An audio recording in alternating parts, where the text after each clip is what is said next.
Mark Yu is a 7-year-old like no other. While his friends are putting on their pajamas to get ready for bed, Mark gets dressed for a classical concert. But not to watch. He's come to play. Ladies and gentlemen, we are holding 5 minutes for the house. 5 minutes for the house, scheduled for an 8:05 start.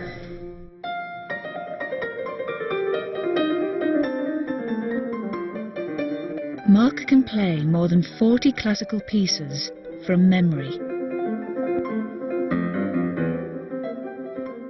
I like especially difficult ones and the ones that my teacher says no. My teacher says no because there are too many octaves. What is it that makes gifted children so special?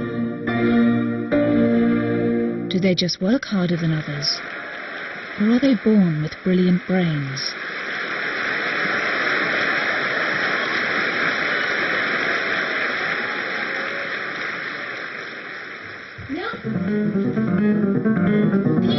It's a tense day for Mark and his mother, Chloe.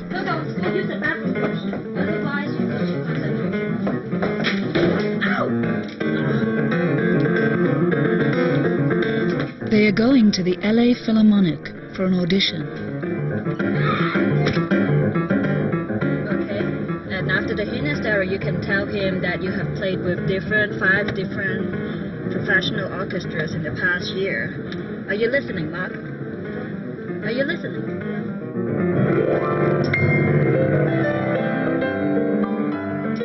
Mark has been invited to play for Vasily Sanaisky, a world-famous conductor. And also you can play him the Chopin Nocturne. Don't ask him, okay? If you ask him, he might say, go home. Are you listening?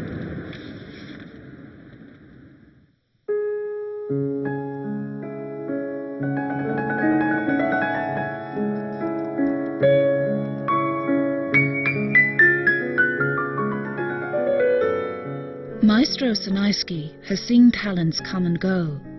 Getting this man's ear for 10 minutes is a rare privilege for anyone, let alone a little boy.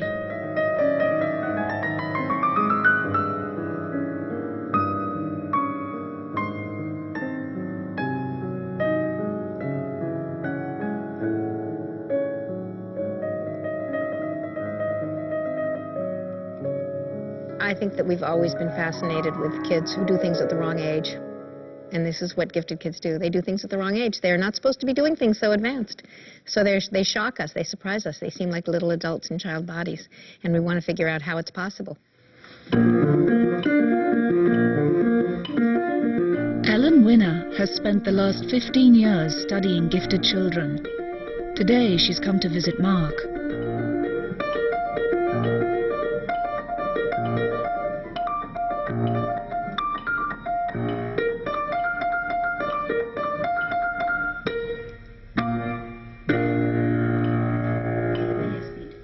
That's great. Your fingers are very nimble. What do you want to be when you grow up? Isn't that obvious? I want to be a psychiatrist. No, just joking. A musician. So I want to know how your mom first discovered that you were so musical. There was one day when I went to a party and I heard the melody of Mary Had a Little Lamb, and I played the tune on the piano. Really? Yeah. How old were you? 2. While they were singing, he jumped and played the whole Mary Had a Little Lamb, and I never taught him how to play the piano. And did he get it completely right? Oh, yeah.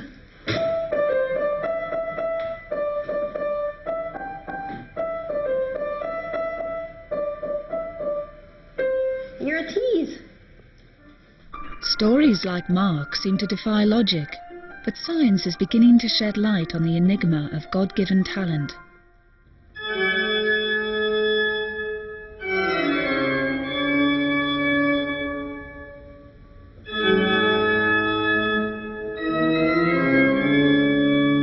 Gottfried Schlaug started playing when he was 7 years old.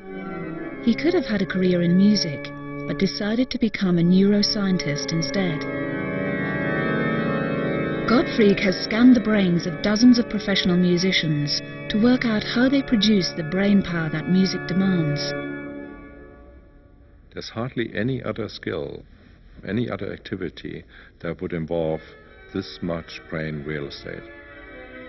The right question to ask would be, which parts of the brain are not active while you're playing a musical instrument? Music is serious multitasking. Musicians read the notes, feel the keys, move their fingers, and listen to what they're playing, all at the same time. Gottfried found that musicians' brains look like they're built for this job.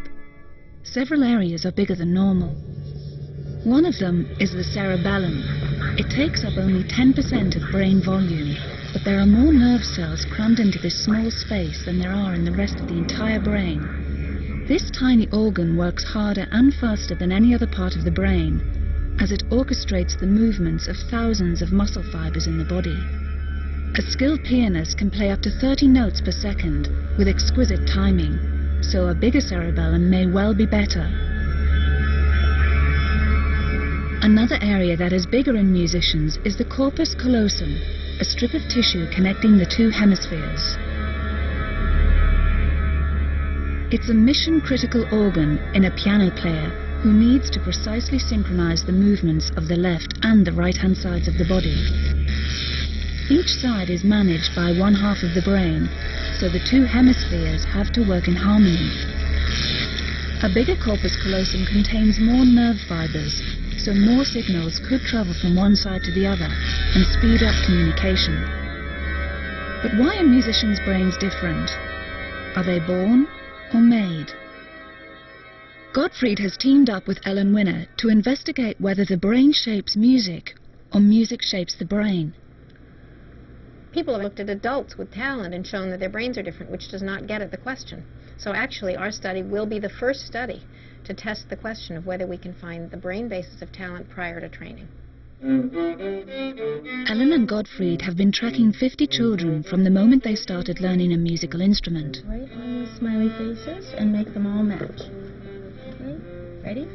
5, 4, 3, 2, 1, go! Every year, they put the kids through their paces. They test their dexterity and intelligence. Red again. Good job. And then they scan their brains. After only 1 year of playing, Ellen and Gottfried can see that the kids' brains are starting to change.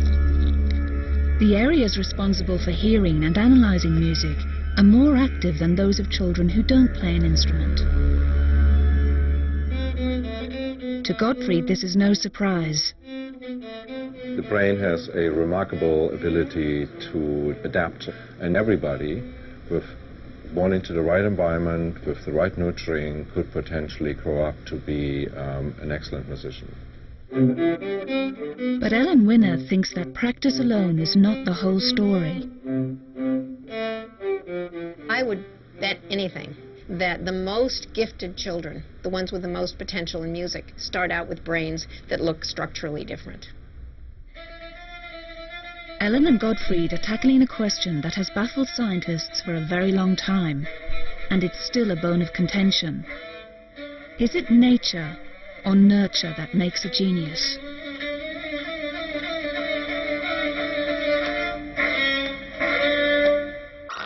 天才可能就係你，會唔會有一個更聰明嘅你？ What day of the week was May 30th in the year 1? Wednesday. 一個更有藝術天分嘅你？焦點放喺幾位傑出嘅人身上，採用電視上首次曝光嘅方法，顯示如何探測人類大腦不為人知嘅深處。神奇大腦，11月26號晚9點，國家地理頻道首播。